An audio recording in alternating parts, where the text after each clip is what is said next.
Françoise Labedan, je suis la présidente de la FAR depuis bientôt 5 années. La FAR a été créée il y a 28 ans. La FAR réunit aujourd'hui 800 membres qui sont de différents horizons, majoritairement de l'industrie de la pharmacie, petits, moyens, grands laboratoires, mais aussi du secteur du dispositif médical, des juristes, des universitaires, des conseils et nous avons aussi des étudiants.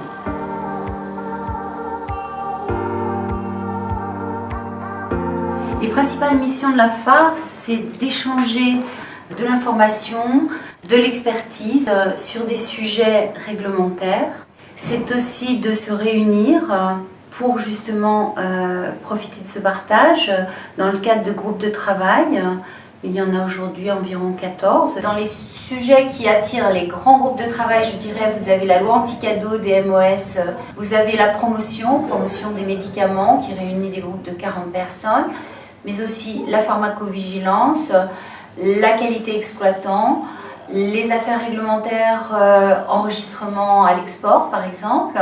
La FAR a aujourd'hui une certaine notoriété, est reconnue pour son expertise et il peut arriver qu'elle soit sollicitée pour répondre à des autorités de tutelle sur des textes réglementaires qui sont en préparation.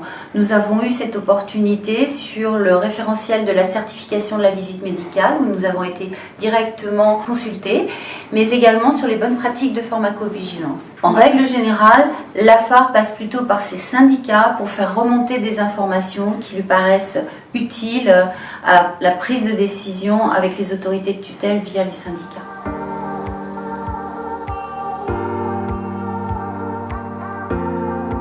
Les principales actions menées par la FAR sont les soirées thématiques sur des sujets réglementaires qui nous donnent l'opportunité d'inviter des autorités de tutelle qui se joignent bien volontiers à nous. Ce sont les matinales, c'est un autre format plus court. C'est aussi la participation au forum d'étudiants.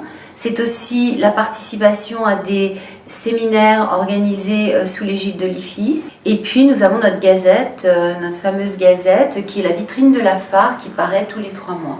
La gazette est une référence en matière d'affaires réglementaires. C'est la courroie de transmission entre la FAR et ses adhérents.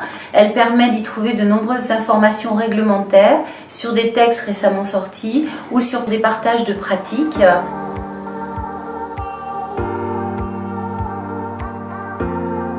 Les affaires réglementaires sont en perpétuelle évolution. On est face à des contraintes de plus en plus nombreuses et il est important qu'on puisse échanger entre nous, entre adhérents, pour s'adapter au mieux à tous ces changements. La FAR est concentrée sur le médicament et le dispositif médical, mais ce n'est pas fermé. On souhaiterait aussi qu'elle puisse s'ouvrir à la cosmétologie, par exemple, voire aux produits vétérinaires si besoin, couvrir plus de secteurs.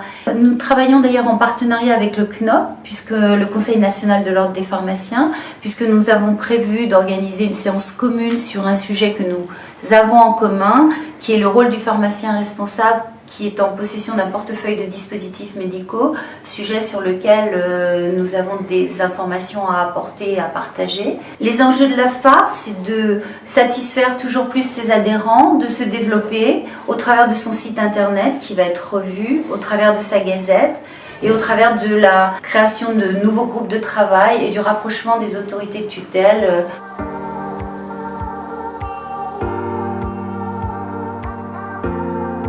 Ce que je trouve très important au sein de la FAR, c'est que c'est une belle opportunité pour ses adhérents de développer leurs connaissances, mais également de se faire un réseau. C'est une richesse qu'ils vont pouvoir partager au sein de leur entreprise. Là où aujourd'hui certaines entreprises ne peuvent plus développer leurs collaborateurs autant qu'elles le souhaiteraient, je pense que la FAR peut apporter beaucoup à ces jeunes qui démarrent, mais comme aux seniors qui continuent à approfondir leurs connaissances. Les idées ne manquent pas. Quelquefois, il manque un peu les bras parce que tout le monde travaille à flux tendu et que c'est vrai que la FAR est une association de bénévoles. Oui, c'est du travail, mais je pense qu'il y a un retour sur investissement qui vaut vraiment la peine d'adhérer à la FAR.